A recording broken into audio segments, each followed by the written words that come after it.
नमस्कार, मैं हूं नाजिया और आप देख रहे हैं कैपिटल टीवी। साल 2006 की बात है। भारतीय क्रिकेट टीम वेस्ट इंडीज के फजीहत और साउथ अफ्रीका की बादशाहत से लगभग साल भर दूर थी। क्रिकेट प्रेमी अभी 2003 की हार को भुलाने के चक्कर में थे और बाहर से देखें तो लगेगा कि पूरा देश ही इसमें शामिल था, लेकिन ऐसा नहीं है। इस देश में करोड़ों लोग ऐसे भी हैं जो क्रिकेट मैच वाले दिन भी छुट्टी नहीं मार सकते क्योंकि उनकी माली हालत इसकी इजाजत नहीं देती।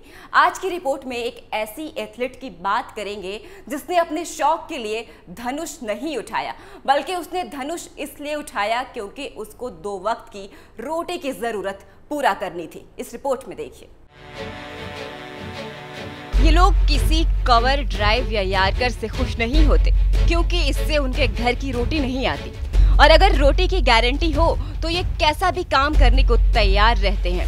कहते हैं कि भारत में ऐसे लोगों की संख्या तमाम देशों की कुल जनसंख्या से भी ज्यादा है, और ये बात सच भी लगती है क्योंकि अगर ये झूठ होती तो भारत के ज्यादातर सफल लोगों की जीवनी की शुरुआत भूख से ना होती।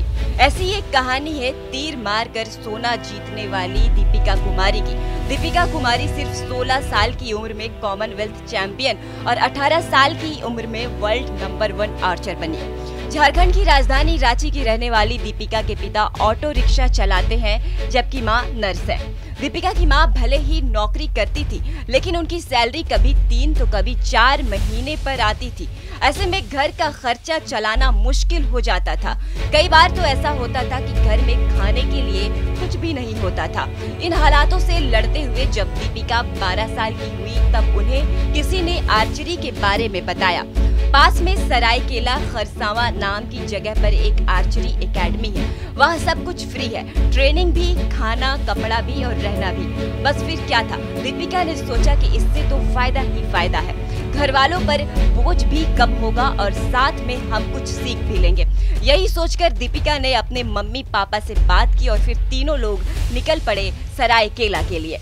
हालांकि दीपिका के लिए आर्चर बनने का रास्ता इतना आसान भी नहीं था। शुरू में वो इतनी दुबली पतली थी कि एकेडमी ने उन्हें रखने से लगभग मना ही कर दिया।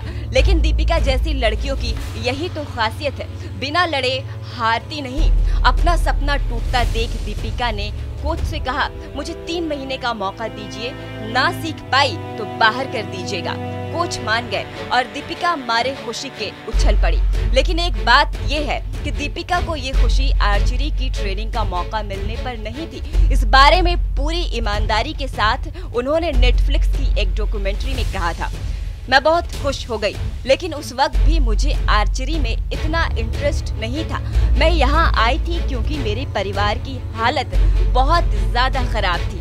मैंने सोचा था कि मैं घर से चली गई तो कम से कम एक इंसान का बोझ कम हो जाएगा। सरायकेला में लगभग 1.5 साल का वक्त बिताने के बाद ही दीपिका का selection Tata archery academy Jamshedpur में हो गया। ये कुछ ऐसा ही था जैसे डेली सोप में भी अनमने ढंग से कोने का कैरेक्टर पा रहे इंसान को किसी फिल्म में हीरो का रोल मिल जाए, और अगर ये हादसा टैलेंटेड इंसान के साथ हो तो उसे और क्या ही कहिए।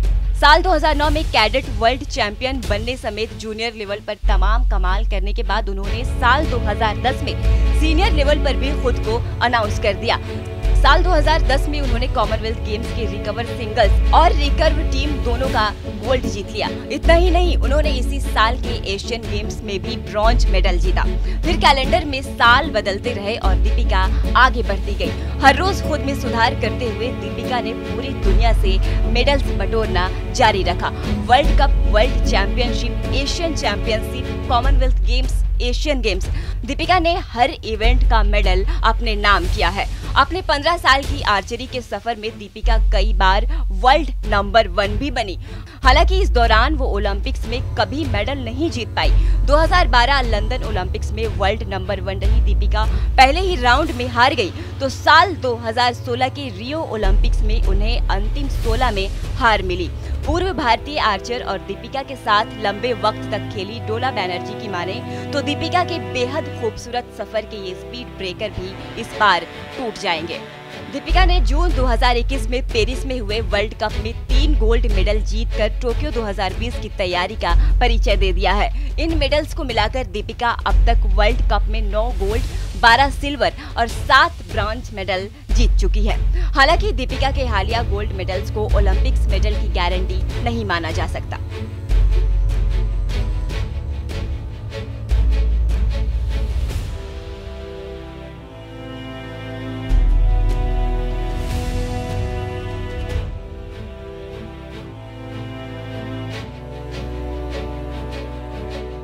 ओलंपिक में दीपिका के सामने कोरिया, चाइना और चाइनीज ताइपे के आर्चर भी होंगे और इन तीनों देशों के आर्चर हर बार ओलंपिक में कमाल करते हैं। इन्हें पूरी दुनिया में बेस्ट माना जाता है और दीपिका के लिए इन्हें हराना आसान नहीं होगा। ऐसा हम नहीं, दीपिका के आलोचक कहते हैं और आलोचकों के लिए दीपिका का संदेश साफ है और वो ये है कि आप किसी को मुंह से बोलोगे तो वो भूल भी जाएंगे, लेकिन अगर आप अपने तीर से जवाब दोगे तो लोग हमेशा याद रखेंगे। फिलहाल के लिए बस इतना ही। देखते रहिए कैपिटल टीवी।